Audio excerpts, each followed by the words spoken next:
Mafia Boss was about to end a rival, until a toddler walked in and called him Daddy. The city of New York was a playground for many, but for Lucien Valenti, it was a chessboard where every piece moved according to his silent command.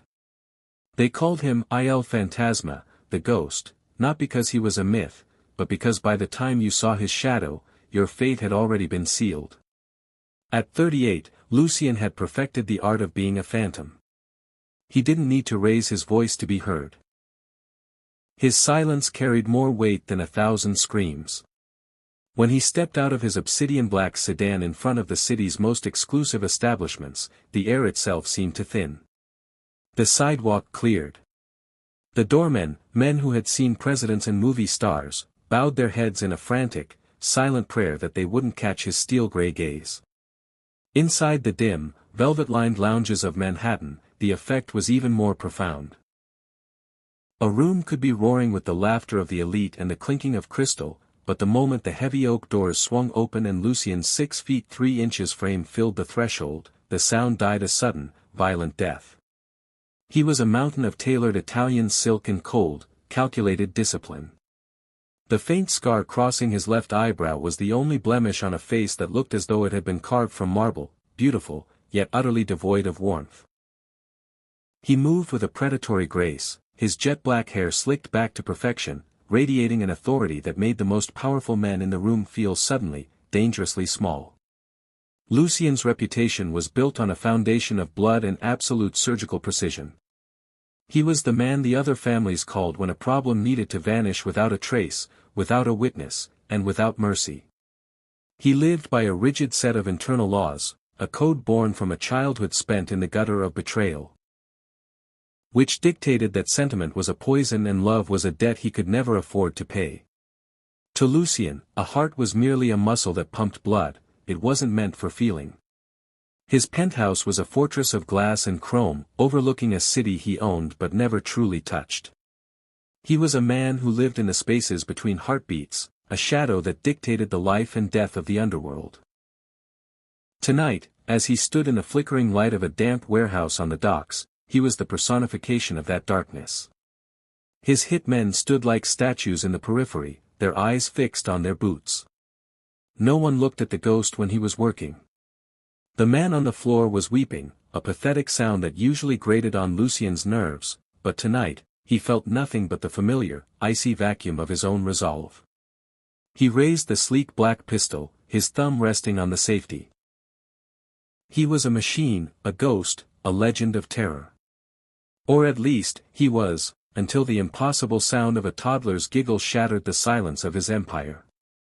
The heavy silence of the warehouse was now filled with a sound that felt like a physical blow to Lucien's chest, the soft, rhythmic breathing of a child.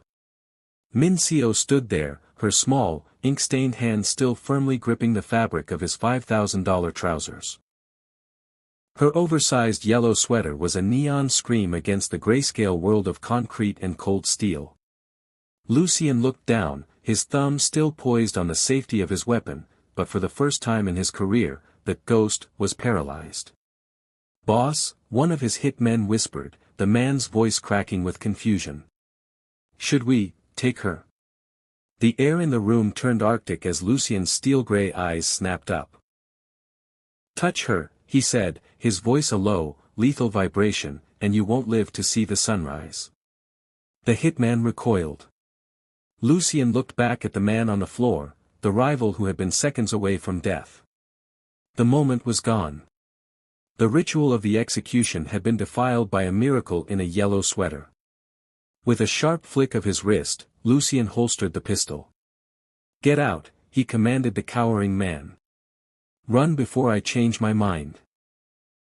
As the rival scrambled into the night, Lucien looked back at the toddler. Mincio didn't flinch. She simply looked up at him with wide, dark eyes that held no fear, only a terrifyingly pure trust. She reached up, her tiny arms outspread, and chirped that devastating word again. "Dada." Up.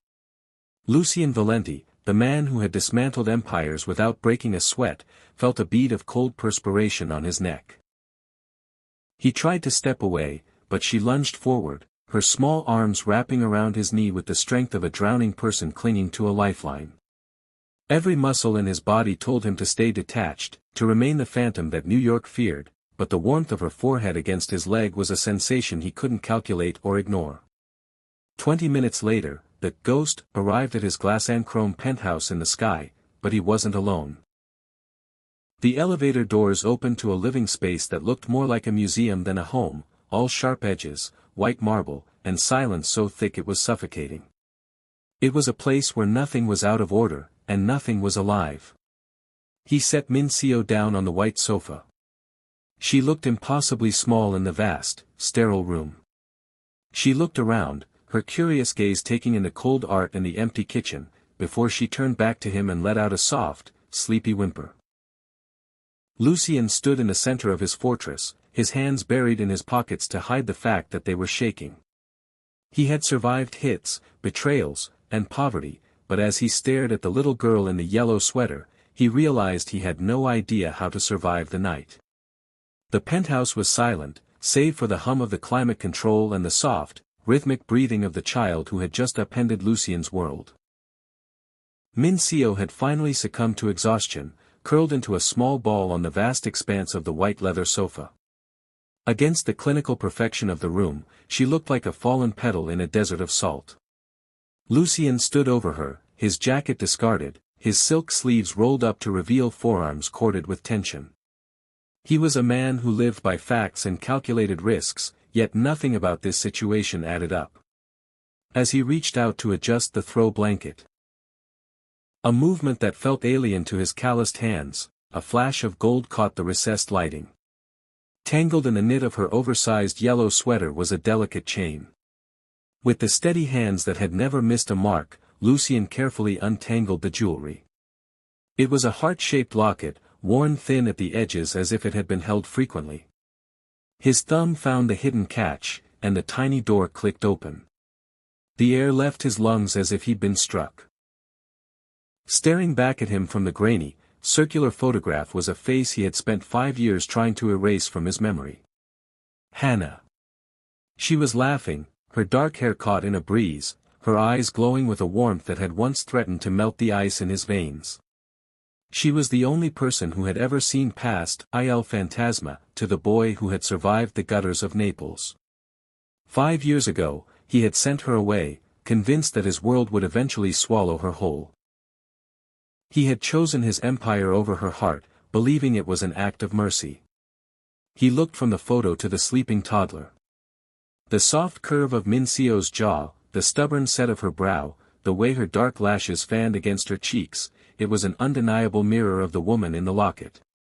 And then there were the eyes. Even in sleep, he could see the shape of them. They weren't just Hannah's eyes. They were his. The realization hit him with the force of a landslide. 5 years. The timeline was a jagged blade that fit perfectly into the wound in his chest. Min-seo wasn't just a stray child who had wandered into a war zone, she was the living evidence of the only time he had ever been human. Lucien sank into the chair opposite the sofa, the locket clutched so tightly in his palm that the metal bit into his skin. He had built a fortress of glass and blood to ensure he would never be vulnerable again, yet here sat a 2-year-old girl who had breached his defenses with a single word. He wasn't just a boss anymore. He wasn't just a ghost.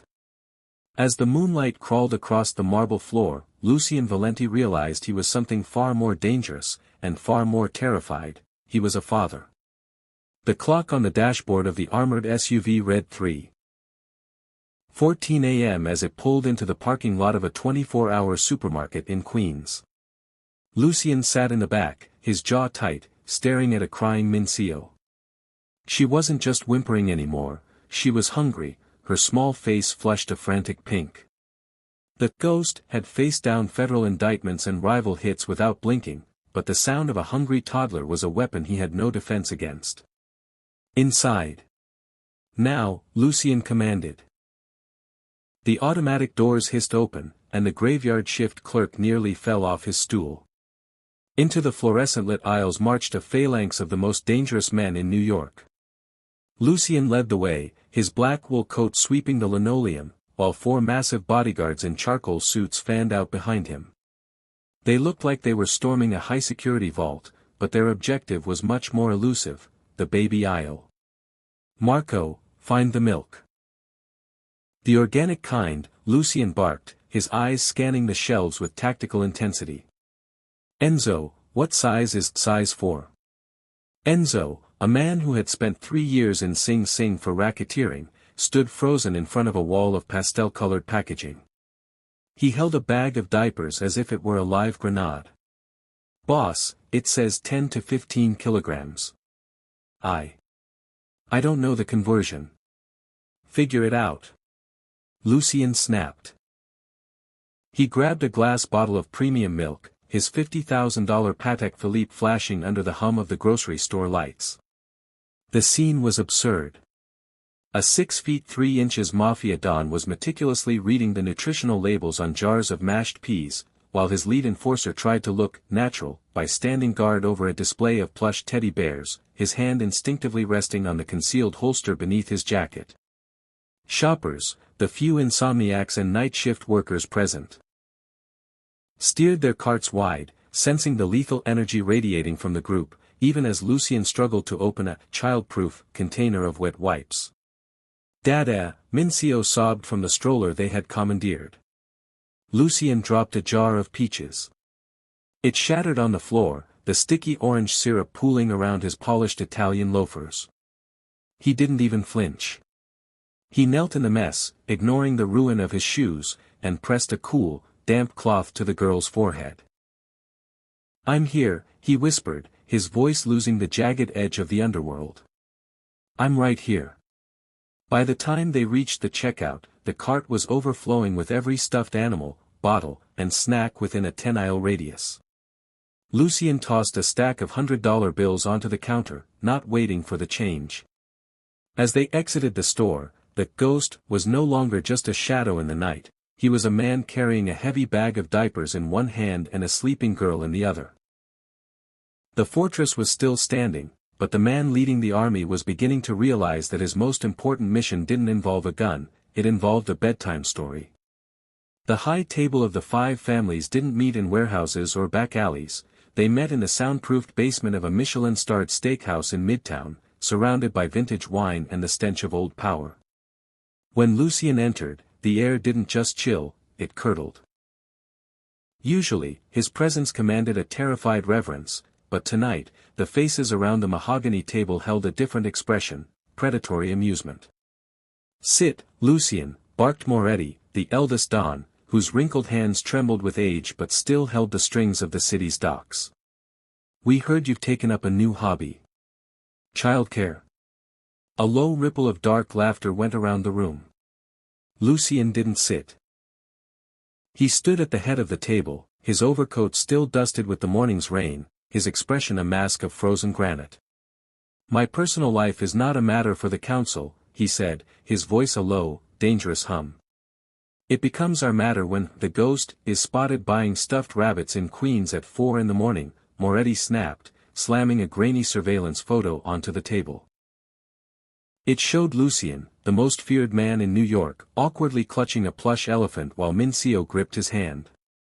"You are our primary enforcer. Our shadow." "A shadow cannot have a heartbeat, Lucien. It makes the rest of us look vulnerable." The ultimatum was delivered with the cold efficiency of a contract. The council viewed Mincio not as a child, but as a liability, a lever that rivals could pull to make the Valenti Empire crumble. They gave him 24 hours. He was to dispose of the distraction, place her in an anonymous orphanage or send her across the border, or he would be stripped of his territory and declared persona non grata. In their world, that was a death sentence. "A man who loves something can be bribed," Moretti whispered, leaning forward. "A man who loves something can be broken. Choose the girl, and you lose the city. And we will make sure the city swallowed her first." Lucien looked at the photo on the table. He thought of the cold, sterile penthouse he had lived in for years, and then he thought of the way Mincio's small, warm hand felt tucked inside his own. He thought of the locket and the ghost of Hannah's smile. He didn't argue. He didn't plead. He simply reached out, picked up the surveillance photo, and folded it carefully into his breast pocket, right over his heart. "The city didn't give me my power," Lucien said, his steel-gray eyes locking onto Moretti's with a promise of violence that made the old man flinch. "I took it. And if you try to take what's mine, you'll find out exactly why they call me a ghost. You can't kill what you can't see coming." He turned and walked out, the heavy steel doors thudding shut behind him. The war hadn't even started yet, but as Lucien stepped into the elevator, he wasn't thinking about his territory or his billions. He was wondering if Mincio had finished her afternoon nap. The ultimatum from the council hung over the penthouse like a guillotine blade. Lucien stood by the floor-to-ceiling windows, watching the rain streak against the glass, blurring the lights of a city that was now hunting him. For the first time in his life, Il Fantasma felt the cold encroaching from the outside. He looked at his reflection, the sharp suit, the expensive watch, the face that had commanded 1,000 deaths. And saw only a target. If he kept her, she was a magnet for every bullet meant for him. If he sent her away, she might be safe, but she would be alone, another ghost in a world that had already swallowed her mother. "Maybe Moretti is right," he whispered to the empty, marble room. "I am a shadow. And shadows only bring darkness." He turned back to the sofa, his heart heavy with the decision to call a secure transport to take her to a convent in the mountains. Somewhere he could never visit, somewhere his enemies could never find. He reached out to wake her, his face a mask of tragic resolve. But Mincio was already awake. She was sitting up, struggling with a stubborn plastic container of the organic crackers Enzo had bought. Her brow was furrowed in a perfect imitation of Lucien's own scowl. She pulled, grunted, and finally, with a loud pop, the lid flew off, sending a shower of crackers onto Lucien's hand-stitched leather shoes. She froze, her wide dark eyes darting to his face, expecting the cold silence she usually encountered. But as she looked at the ghost, covered in crumbs, she didn't cry. Instead, she let out a high-pitched, bubbly sound. A giggle. Then, seeing a cracker perched precariously on his shoulder, she pointed a chubby finger and erupted into a full, belly-shaking laugh. It was a sound that didn't belong in that mausoleum of glass. It was bright, chaotic, and utterly alive. Lucien looked at the crackers on his $500 loafers. He looked at the tiny girl gasping for air from sheer joy. And then, something snapped. A rusty, heavy gate inside his chest, one that had been padlocked for 20 years, finally broke. A sharp, barking sound escaped his throat. Then another. Lucien Valenti was laughing. It started as a dry rattle and grew into a deep, genuine roar that echoed off the white marble walls. He laughed until his ribs ached, until the image of the terrifying Mafia Boss vanished entirely, replaced by a man who realized that an empire built on fear wasn't worth a single second of this sound. The walls hadn't just cracked, they had turned to dust. He reached down, scooped Mincio into his arms, and tucked her head against his shoulder. The smell of baby powder and rain-slicked wool filled his senses. "Let them come," he murmured into her hair, his steel-gray eyes turning back to the window with a new, terrifying clarity. "They think they can take you because I love you. They don't realize that makes me the most dangerous man they've ever met." The war room of the Valenti estate, usually reserved for plotting the takeover of shipping lanes and the liquidation of enemies, had been transformed. Maps of the tri-state area were pinned to the mahogany walls, but the red pins didn't mark targets for hits, they marked last-known sightings, hospital records, and transit routes. Lucien stood at the center of the chaos, his tie loosened, his shirt sleeves rolled up. "I don't want excuses," Lucien's voice whipped through the room, cold as a winter gale. "I want Hannah. Every street camera, every informant, every debt owed to this family, collect them all. Now." For the first time in the history of the New York underworld, a mafia king was burning his favors not for profit, but for a ghost. His lieutenants, men who had built reputations on brutality, found themselves scouring digital archives and questioning low-level associates about a woman they had once been ordered to forget. The ghost was no longer hiding, he was a lighthouse, his intense focus burning through the shadows of the city.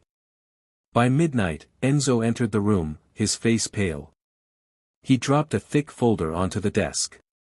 "We found her, boss. But it's not what we thought." Lucien gripped the edge of the desk so hard the wood groaned. The report revealed a betrayal that cut deeper than any blade.